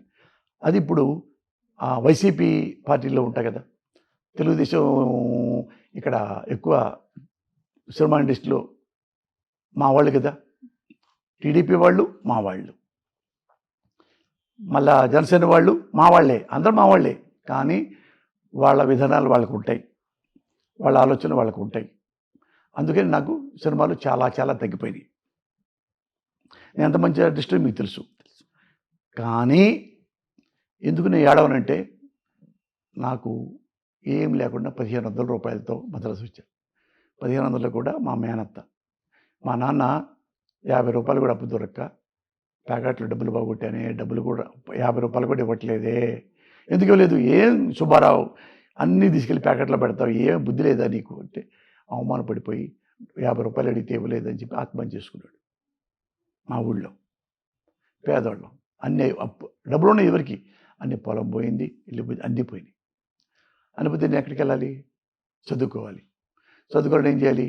గుంటూరులో నాజ్ థియేటర్ ఉండేది, నాజ్ అప్సరా. అక్కడ నేల బుకింగ్ టికెట్లు చింపేవాడిని అందులో జాబ్కి. ఆ డబ్బులు వచ్చాయి. ఆ 3 షోలు అయిపోగానే 4వ షోలో టికెట్లు ఇచ్చేసి వచ్చి లారీ ఎక్కి మా ఊళ్ళో దిగేవాడిని. ఎంత 10 నిమిషాలే. బస్సులో డబ్బులు ఎక్కువ తీసుకుంటారు, లారీ అయితే పావలా, అది ఎక్కి వెళ్ళేవాడిని. మార్నింగ్ మళ్ళా జాబు, మళ్ళా చదువు కూడా వెళ్ళేవాడిని. సీటు రాగానే మద్రాసు హైదరాబాద్ గుంటూరులో సీట్ వచ్చింది నాగార్జున యూనివర్సిటీలో. ఆ మార్కులు ఎంఏ పాస్ అవ్వడం డబ్బులు కావాలి కదా, బిఏ చదవడం డబ్బులు కావాలి కదా. అందుకని మా ఊళ్ళో టమాటాలు పొలాల పండుతాయి కదా, దాన్ని కమిషనర్ ఏజెంట్లు వచ్చేసి తూకం వేసేసి తీసుకుంటారు కదా, బుట్టలు పెట్టి పట్టా కుట్టాలి దబ్బనంతో, టమాటాలు కింద పడకుండా. అట్లా కుట్టేవాళ్ళు ఎవర్రా అంటే నేను పోసానికి ఇష్టపడే కూడా. ఆ రైతుల కంటే ఫాస్ట్ కుట్టేవాడిని. ఎందుకు కుడితే ₹1 ₹10 ఎక్కువ వచ్చింది. పావలోనే కుట్ట 150 కుడితే నేను 40 బుట్టలు కుట్టేసి ఆ డబ్బులు తీసుకుని ₹7 ₹8 దాచిపెట్టుకునేవాడిని. పెన్సిల్ కావాలా, పెన్ను కావాలా, ఇంకోటి కావాలా, అటు చేశాను. అలా చేసే యూనివర్సిటీ జనరల్ సెక్రటరీ కూడా అయ్యా. స్టూడెంట్ యూనియన్కి హైయెస్ట్ మెరిట్తో గెలిచేవాడిని. అప్పటి నుంచి రాజకీయ అవగాహన ఉంది. కానీ లంగా పనులు ఎక్కడ ఏమీ చేయలే. ఆ నుంచి ఇక్కడ ఏంటి నా పొజిషన్ నుంచి మా అత్తయ్య నేను వెళ్ళిపోతాను, నన్ను పెంచుకున్నది ఆమె. డబ్బులు కొంచెం ఎక్కువ ఉన్నాయి, మా దగ్గర ఏమి లేవు. అంటే అక్కడ ఉండటం నాకు ఇష్టం లేదు. ఆమె ఇచ్చే డాబా కోసం, ఆమె ఇచ్చే పొలం కోసం నేను ఎక్కడ ఏం చేయగలను ఇక్కడ ఊళ్ళో పెదకాకాలిలో అని. అత్తయ్య కొంచెం డబ్బులు కావాలని ఉద్యోగం కోసం బయటికి వెళ్తాను, ఇస్తావా? మళ్ళీ ఇస్తానంటే ఆమె ఏ మైండ్లో ఉందో ఆమె వైపు వెళ్ళేవాడిని కాదు. లోపల పోయి ఒక బంగారపు గాజు ఇచ్చింది. అయ్యా డబ్బులు లేవు అయ్యా, అప్పుడు నగదుగా లేదు, దీన్ని ఎక్కడ తాకట్టు పెట్టుకొని నువ్వు వెళ్ళు, నువ్వు బాగున్నప్పుడు ఉద్యోగాలు పో. సొంత మేనత్త. దాన్ని నా ఫ్రెండ్కి ఇస్తే ₹1500 ఇచ్చాడు. ఆ ₹1500 తిరుపతి వెళ్ళి తర్వాత బొంబాయో దుబాయ్ వెళ్దాం అనుకుంటే ఆ నుంచి నాయుడుపేట దగ్గర బస్సు ఆగింది. అయిన సూళ్ళూరుపేట నాయుడుపేట వెళ్తే అయితే బస్సు ఎక్కాలా, కూర్చొని ఏం చేయాలి, తిరుపతి వెళ్ళి గుండు కొట్టుకోవాలా. తర్వాత అంటే అటు మద్రాసు వెళ్ళి ఒక సిటీ బస్సు వచ్చింది, మద్రాసు వెళ్ళేప్పుడు అది ఏ పేట అది. వెళ్తే అటు ఎక్కకుండా ఈ మద్రాసు సిటీ బస్సు ఎక్కా. అది ప్రైవేట్ బస్సు ఉంటుంది చూడు, ఎక్కితే ₹5 అక్కడి నుంచి మద్రాసుకి. అక్కడ దిగా ఆ 1500తో. అప్పటి నుంచి ఇప్పుడు 100 కోట్లు మినిమం ఆశావినయ్యా. గ్రేట్. నాకు అన్నీ ఉన్నాయి, ఏమీ లేవే, ఇంకా సంపాదిస్తే బాగుండే అనే కోరికలు లేవు. నా భార్య కుసుమలత, నా కొడుకు ఉజ్వల్ ప్రజ్వల్, మేము ఎవరికి హామ్ కాదు, మాకెవరికి హామ్ లేదు. వీడన్నట్టు రాధాకృష్ణ అన్నట్టు ఆడెవడో వచ్చి పోసాన్ని కత్తితో పొడిచేవాడిని అంటే ఆడు పొడిచేవాడు, నేను పొడిపించుకునేవాడిని. ఎవడి చేతిలో ఎవడు చావు ఉందో భగవంతుడు నిర్ణయిస్తాడు. అది ఇప్పుడు ఆడి కోసమే మేము డడ్ అని పెట్టుకోను. కొత్త సినిమాలు ఏం చేయబోతున్నారు మరి? ఇప్పుడు ఏం చేయంటే మా అబ్బాయి ప్రజ్వల్, అతను బీటెక్ చదవకుండా సీట్ వచ్చినాయన్నా కానీ అమెరికా వెళ్ళాడు. లాస్ ఏంజల్స్లో హాలీవుడ్లో కోర్స్ చేశాడు 1.5 year, 1.5 కోటి పెట్టి. ఆ బీటెక్ అయితే ఉంది డాడీ చదివితే నేను కూడా చేస్తూ రా మనకు బాగున్నాం కదా, ఏం పర్లేదు, ఇటైనా ఫ్లాప్ అయినా పో అన్న. వచ్చాడు. వచ్చి ఆడ ఇంగ్లీష్లో ఒక అసిస్టెంట్గా చేశాడు, ఇంగ్లీష్ సినిమాకి, చిన్న సినిమాకి. ఈడొచ్చి కోటా శివ అంటే నా మేనల్ లేకవాడు, వాడి దగ్గర పనిచేసి భరత్ అనే సినిమా చేశాడు. చేసి ఇప్పుడు సొంతంగా చేసుకుందామని వాడు ట్రై చేసుకుంటున్నాడు. నేను కూడా ఏంటంటే నేను కూడా డైరెక్షన్ చేసుకోవాలని కథలు రాసుకుంటున్నా. 2 టైటిల్స్ కూడా పెట్టుకున్నాను. కథ రాస్తాను, నీకు కూడా కావాలంటే ఇస్తాను రా, లేదా వాడు కూడా రాసుకుంటాడు. అట్లా ఆ పనిలో ఉన్నాం. ఎవరన్నా ఇంపార్టెంట్ ఏమన్నా పని చెప్తే నాకు ఇష్టమైతే చేస్తాను, ఇచ్చేయడు. చిన్నది ముగింపులో ఒక్కటి మీరేమనుకోరంటే 40 ఏళ్ల సినిమా ఇండస్ట్రీ, రాజకీయాలు ఇవన్నీ వచ్చిన తర్వాత పోసాన మురళీ గారి ఆవేశానికి, నోటుదోలకి ఎక్కడైనా హద్దులు పడే అవకాశం ఉందా, లేకపోతే ఇదే కొనసాగుద్దా? అంటే చాలామంది అనుకుంటారు మీరు ఆవేశానికి, ఇంకోటి ఏమన్నావు, మీ నోటుదోలకే. నోటిదోల. ఇప్పుడు నోటిదోల అంటే ఏంటంటే ఎవరైనా కనపడ్డారు అనుకో, గణేష్ వచ్చాడు, వెళ్ళిపోయాడు, ఏంది బాబాయ్ ఏంది బాబాయ్ గణేష్కి ఎంతసేపు ఇచ్చావు, బాగుందా, వాడు నవ్వుకుంటాడులే, బాగా సంతోషపడతాడులే, పాపం ఏడుతున్నాడు ఎప్పటి నుంచో పని ఈరోజు ఆనందం మంచి 2 పెగ్గులేసి నిద్రపోతాడులే మన ఇంటి. ఇది రోడ్డు దోల. ఆ దోలాలు నాకు లేవు, ఆ దోలాలు నాకు లేవు.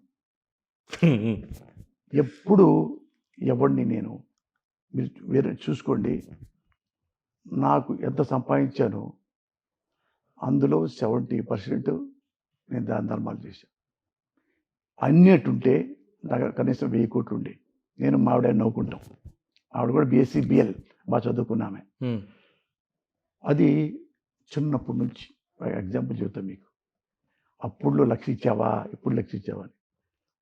దాసరి నారాయణరావు గారు అవస్థలన్నీ బాగొట్టుకొని చివరికి గుండె జబ్బు వచ్చింది. గుండె జబ్బు యశోద హాస్పిటల్లో సోమాజీ, ఇది కావాలి చెప్పండి జనాలకి, సోమాజీ కూడా వెళ్తే ఆపరేషన్కి 3 లక్షలే అవుతాయి చెప్పారు. 2.5 లక్షలు 3 లక్షలు. నా దగ్గర లేవు సార్ అన్నాడు. The great Dasari Narayana Rao. రాకపోతే ఏం చేయాలో తెలియక అక్కడ ఎంవీరావు గారు ఉన్నారు, డాక్టర్ ఎంవీరావు గారు, కేసీఆర్ గారు చేశారు. ఆయన ఏం చేశారంటే పాపం ఇక్కడ డబ్బులు ట్రస్ట్ కాదు, ఇది మహావీర్ హాస్పిటల్ ఉంది, అది ట్రస్ట్కి సంబంధించింది అనుకుంటా. అక్కడ ఆయన ఫ్రెండ్ ఉన్నాడు, ఏమయ్యా దాసరి నారాయణరావు గారు పెద్ద లెజెండ్ అయినా ఇప్పుడు 2.5 లక్షలు 3 లక్షలు అంటే ఆయన ఎవరేం పరిస్థితిలో ఉన్నాడు, ఆపరేషన్ చేయాలి, ఎట్టా అని పేరుంటే మనం పెళ్లి చేయండి, ఒక 50 లక్షలు చేసేస్తలే. ఇక్కడ నుంచి ఆయన మహావీర్ హాస్పిటల్ తీసుకెళ్ళారు. రూమ్ ఎట్టో తెలుసా, చిన్నది రేకు మంచం, పాత దుప్పటి, చిన్న తిండు, చిన్ని రూము, చిన్ని శ్రమలో ఉండి వాళ్ళకు కూడా ఇస్తారే అట్లాంటి అక్కడ ఉన్నాడు. ఉండి ఇండస్ట్రీలో ఆయన ఎంతోమందికి దీపం పెట్టాడు. ఆర్టిస్టులకి, డైరెక్టర్లకు కానీ, ప్రొడ్యూసర్స్కి కానీ, టెక్నీషియన్స్ కానీ 100 మంది ఆయన వల్ల బతికారు. లెజెండ్, వరల్డ్లో నెంబర్ 1 ఆయనే, 125 పైన ఇంకా అన్నోన్. అయితే అది ఇండియాకి మీలాగానే ఒక జర్నలిస్టు అతను మా ఇంటర్వ్యూకి వచ్చాడు. అప్పుడు కొత్త, నేను అప్పుడే సినిమాలు రాస్తా, ఫస్ట్ ఫిల్మే పెద్ద హిట్ అయిపోయి అన్నీ ఇక ఎంత బిజీయో తాకే తెలియదు. ఆడు ఇంటర్వ్యూకి వచ్చి కూర్చొని అన్ని మాడతా ఒరే జాగ్రత్తరా, నువ్వు ఈ ఇండస్ట్రీకి వచ్చావు, దాసరి నారాయణుడు గారిని నాశనం చేసింది ఇండస్ట్రీ, అంత పెద్ద ఆ నాయకుడిని పక్కన పడేసింది, ఆ డైరెక్టర్ అంటే ఏంటిరా ఏమైందన్న అంటే నేను పేదవాడిని అక్కడ నుంచి చూసా కదా, పేద మనసే ఉండదు ఇప్పటికీ. అది నాది రిచ్ మనసు కాదు, ఇప్పటికీ పేద మనసు అంటే మీలాంటి మనసు, కామన్ మ్యాన్ మనసే ఇది.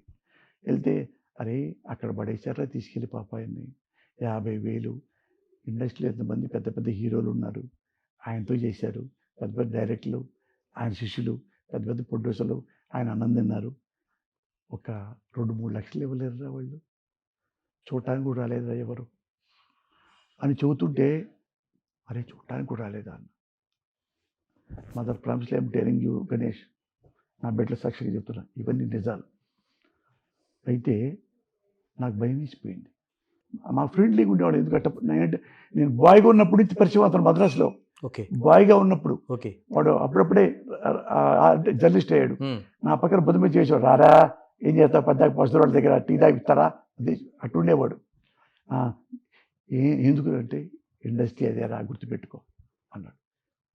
అంటే ఒకసారి చూడరా పై నువ్వు, అమ్మ చూడాలా అంటే అవునరా పాపం ఇట్లా ఆడ ఆపరేషన్ కనీసం అట్ట కూర్చుంటాడు కుర్చీలో, ఎవరు మన ఆపరేషన్ తీస్తే అట్ట కూర్చున్నారు అని చెప్తే, అరే మరి ఆయనకి మనం ఏమైనా హెల్ప్ చేద్దామా, ఆయనకి హెల్ప్ అంటే ఏం చేస్తామని అంటే పేపర్లో రాసేనా, ఆయన గురించి గొప్పగా రాసేనా, ఎట్లా రాస్తావన్నా, మీ ఆంధ్రజ్యోతి అప్పుడు ఆంధ్రజ్యోతిలో ఉన్నాడు వాడు, యాదేశంత ప్రసాద్ అనమాట. అందులో బ్యాక్ పేజీలో ఫుల్ పేజీ కదా, ఆ ఫుల్ పేజీలో దాసరి గారి పెద్ద బొమ్మేసి జనాలు మన ఒకసారి పునర్జన్మలాగా చెప్పించి అటు చేసి అట నా చిన్న బొమ్మ ఇచ్చి స్టాప్ మంది పెట్టు, కోసానికి ఇష్టపడలేని మీకు అండగా మేము ఉంటాం సార్, మేమంతా మీ బిడ్డలో ధైర్యంగా ఉండండి సార్ అని 4 ముక్కలే రాతానరా, అట అయితే బాగుంటుందా అన్నాడు. మరి ఎంత తెలుసు అది 1,25,000 రా పిచ్చోడా అన్నాడు. అవునా, నేను ఆ 1,00,000 తీసుకొని అక్కడెక్కడ ఎకరం 1 ఎకరం వంతానికి పెట్టుకున్నా. పెట్టుకుంటే బాబాయ్ అంటాన్ని, బాబాయ్ పని చేస్తావా తేజశంతపాద గారికి, ఇది నాకు కమర్షియల్ కాదు కదా, డైరెక్టర్ గారికి వస్తుంది కదా, 1,00,000 ఇస్తాను వేస్తాడు అడుగు, వెళ్ళాడంట. అను కోసారి గారి వాడికేంటి అంత దాసరి గారికి 1,00,000 రూపాయలు ఇవ్వాల్సింది ఆ కుర్రోడికి, వాడు ఆ టైప్ అండి, వాడు అలాగే ప్రవర్తిస్తుంటాడు అంటే నిజంగానే 1,00,000 ఇస్తాడా, రమ్మను ఇచ్చేయమను పెడతా, అయితే 1,00,000 రూపాయలు ఇచ్చి అది క్యాష్ ఇస్తే ఫుల్ పేజీ పెద్దది, ఇట్లా ఫోటో ఇట్లా కూర్చొని కుర్చీలో దానిలో కూర్చుంటారే పెద్ద ఫోటో ఇట్లా అట్లా కూర్చొని నేను చిన్నగా రాసుకొని, సార్ నేను బిడ్డని మీ అండగా ఉంటాను, మీ సేవకుడిని అట్లా బాగా. అయితే పొద్దున్నే వచ్చేసింది. వస్తే అక్కడి నుంచి దాసరి గారి ఒక కొడుకు, ఆయన కూడా అయ్యేటాడు వేణుగోపాల్ ఉన్నాడు, పల్లికి వేణుగోపాల్ అని, వాడిని పిలిచి ఇంటికి వచ్చారు. అప్పుడు చిన్న అపార్ట్మెంట్లో ఉండేవాడిని, భార్య ఒక బిడ్డ పుట్టాడు, 2వ బిడ్డ పుట్టాలి ఇప్పుడు. అయితే వచ్చి సార్ మిమ్మల్ని దాసరి గారు రమ్మన్నారు, నేనే మర్చిపోయా, ఎందుకు అన్నా. సార్ పేపర్ చూసారా, చూడలేదండి సార్, దాసరి గారు ఏడ్చారు సార్ అని. ఫీలింగ్ వచ్చింది నాకు, నువ్వు రా నేను చూడాలన్నారు, రండి సార్ అంటే వెళ్ళి జేబులో పెట్టుకొని చిన్న 20,000 పెట్టుకొని పేపర్లో జుట్టుకొని పెట్టుకొని వెళ్తే ఆయన తలుపు తీసి ఉంది, చిన్న రేకు మంచం అన్న, మన పాపం జూనియర్ ఆర్టిస్ట్ కూడా వెళ్ళారు. అట్లా కుర్జీ చిన్నది, ఏదో చిన్న టేబుల్ నాది తెరుచుకొని కూర్చొని ఉన్నాడు, నా ఫోటో పెట్టుకొని. కానీ తలెత్తకుండా వాళ్ళ అబ్బాయి కూడా ఆయన సార్ అంటారు, సార్ మురళీ గారు వచ్చారు సార్ అంటే ఇట్లా అను కూర్చోండి, పైకి లేగవలా, సార్ నమస్కారం సార్ అన్న, ఇట్లా పైకి లేచి ఏడుతూ ఉన్నాడు, దండం పెట్టాడు. సార్ ఏంటి సార్ అంటే ఇట్లా ఏడ్చాడు. ఏంటిది, నువ్వెవరివి, నేనెవరిని, నీకేం చేశాను, కొత్త అండి కదా నేనేం చేశాను, 1 lakh పెట్టి నువ్వు చేసావంట అని పిలిచి గట్టిగా వాడేసుకుని పక్కన కూర్చుంటే వాళ్ళు బయటికి వెళ్ళారు. తీసి ఆ దిండి కింద పెట్టి ఏం చెప్పలా, సార్ మీరు ఎడిస్తే వెళ్ళిపోతారు సార్, రాను సార్ అన్న, ఏం తెలియక మళ్ళీ పట్టుకొని వదల 5 నిమిషాలు ఇట్లా చూసుకుంటా, పాత ఏం చెప్పాల పాపం చూసుకొని ఇట్లా బుగ్గలు సర్దాడు, నాకు భయం వేస్తుంది. అంత పెద్ద అయినా నన్ను పొగొట్టం ఏంటి? ఎన్నితి ఇక్కడి నుంచి ఇక్కడ దాకా కోత ఉంది, అది ఆపరేషన్ చేశారు కదా. ఇక బయటికి వెళ్ళా, ఇవన్నీ పేపర్లో వచ్చేది, అందరూ చదివేటప్పుడు ఉండేది కదా. అప్పుడు ఏమండి, ఈయనకి ఎంతమంది శిష్యులు ఉన్నారు తెలుసా, ఎంతమంది ఆర్టిస్టులు చేశారో తెలుసా. తర్వాత అరే దాసగారు హాస్పిటల్లో ఉన్నారు, తెలియదే మనకి తెలుసు. ఒక 100 మందైనా క్యూ పెట్టారా? ఏమో, మన డబ్బులు అడుగుతాడేమో. That is cinema industry, Hyderabad cinema industry. అందుకని మద్రాస్ సినిమా ఇండస్ట్రీ కాదు ఇది. రైట్ పోసన్ గారు, ఇలాంటిది నాన్న కనీసం 200-300కి నేను హెల్ప్ చేశాను. ఎక్కడో పాట్నా ఉంది కదా, పాట్నా బీహార్, అక్కడ ఒక వాచ్మెన్ వాళ్ళ అమ్మాయి గుండెకి చిల్లుబడింది. 1,50,000 ఇస్తే ఆ అమ్మాయికి ఆపరేషన్లో బతుకుద్ది. 10 ఏళ్ల పిల్ల. వాడు ఎవరంటే వాడు వాచ్మెన్ పాప. వాడు ఎంత అంటే సరే కిడ్నీ అమ్మితే డబ్బులు వస్తాయంటే ఆ కిడ్నీ ఇస్తారండి అన్నాడు. తెలియదు వాడు కిడ్నీ వాల్యూ. తెలిస్తే ఒక కిడ్నీ 60,000. ఇంకొక కిడ్నీ కూడా తీసుకోండి అంటే, ఒరే 2 చచ్చిపోతావరా, 2 ఇవ్వకూడదు, ఒకటే ఇవ్వాలి, అప్పుడు ఒకటి ఇచ్చి 60,000 ఇస్తే ఉపయోగం ఏంటి అంటే. ఇవన్నీ అక్కడ ఏజెన్సీ నుంచి ఇటు వచ్చింది టీవీలో, ఇలా జరిగింది అని వస్తే అది టీవీ ఎక్కడ ఈటీవీది అంటే నేను అనంతరం ఏంటంటే చూస్తే అవునా అని చూస్తే నేను ఈటీవీ వాళ్ళకి ఫోన్ చేశా. బీహార్లో ఇట్లా ఇదండి, ఇట్లా అంటే 1,00,000 ఇస్తే బతుకుద్దా అమ్మే అంటే, బతుకుద్దా, ఆపరేషన్ చేస్తానండి, ఢిల్లీలో తీసుకెళ్ళి అక్కడ చేస్తాను అన్నాడు. అంటే నేను ఇస్తానండి 1.5 lakh అన్నా. 1.5 lakh చెక్కు రాసుకొని డైరెక్ట్గా ఫిల్మ్ సిటీకి రమ్మన్నాడు రామోజీరావు గారు. మురళీ రమ్మను, కృష్ణమురళి అక్కడికి వెళ్ళాను. కృష్ణమురళి రండి, 1.5 lakh ఇస్తున్నారా? అవును సార్ అట. ఎందుకు అంటే, చిన్నపిల్ల సార్, ఇస్తే బతుకుద్దంట. కొట్టాడు లేచి రామోజీరావు. కొట్టి తీసుకొని వాళ్ళని పిలిచి ఈటీవీఎన్స్ అని ఉందంట. ఈటీవీఎన్స్ అని బుక్ ఉంటుందంట వాళ్ళకి లోపలగా, ఇంటర్నల్ మ్యాగజైన్. ఈటీవీఎన్స్ అని ఆ బ్యాచ్లో పోసాని కృష్ణమురళి గారితే ఫుల్ పేజ్ అనక మొత్తం రాయండి, ఫోటో ఇచ్చిస్తున్నాడు. అది ఆయన బుక్లో ప్రింట్ చేయించాడు. అవి ఆ ఫుల్ పేజీ రాయించి ఆడికి ఆపరేషన్ బతికితే వాడేంటి ఇక్కడ రావాలని ఎడుతున్నాడు గొడవ పెట్టి. వాడు పాటనవాడు, మేము అనుకుంటాము, మేము సన్మానం కడతాం. నన్ను ఇక్కడ లైవ్ పెట్టారు, ఆడబెట్టాడు. అప్పుడు హిందీ అటు ఇటుగా ఉండేది, మాడతాను పిచ్చి పిచ్చిగా. వాడు హిందీ మాడుతూ అక్కడ పెట్టారు, ఇది పెట్టారు అంటే నేనేం మాట్లాడతాను బాగుంది. మళ్ళీ ఎప్పుడు చెప్పేవాడు కాదు. అంటే సాబ్జీ నేను చూడాలి, సాబుని చూడాలి, నేను నా భార్య పిల్లలు తీసుకెళ్ళిపోయి రైల్లో వెళ్తాం. ఒరే రైల్లో 2 రోజులు పట్టుద్దురా, మొన్నే ఆపరేషన్ వద్దు నన్ను అడిగితే నేనే వస్తానని చెప్పు ఆయనకి. ఆయన చెప్తున్నాడు, సారే వస్తా అన్నారు మీ ఇంటికి అంటే, నాకు ఈలో ఫోటో ఇవ్వండి, నా ఫోటో పక్కన పెట్టుకుంటాం సార్ ఫోటో. ఆ ఫోటో ఫ్రేమ్ కట్టించి వాడికి ఇస్తే వాడు అక్కడ పెట్టుకున్నాడు. అట్టా నా ఫోటోలు గుండె ఆపరేషన్ చేసిన వాళ్ళు చాలా ఉన్నాయి నా సొంత డబ్బులతో. అలా తెలంగాణ బిడ్డలు కూడా ఉన్నారు. ఇవన్నీ నాకు ఆశీర్వాదాలే. నేను ఎవరిని మోసం చేయలే. మీరు అన్నారే ఆవేశం అని.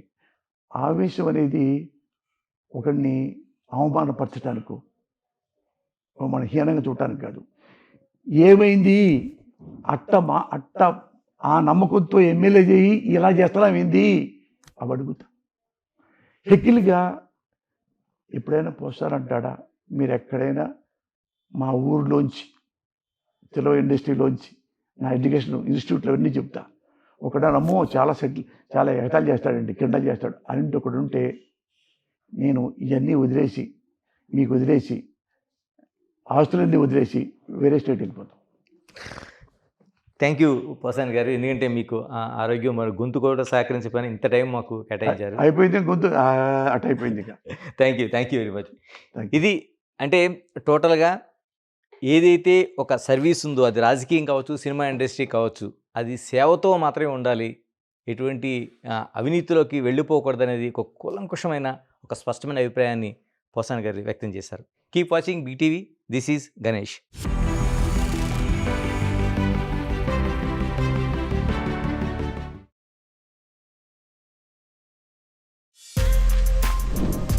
For more videos like this, subscribe Big TV channel.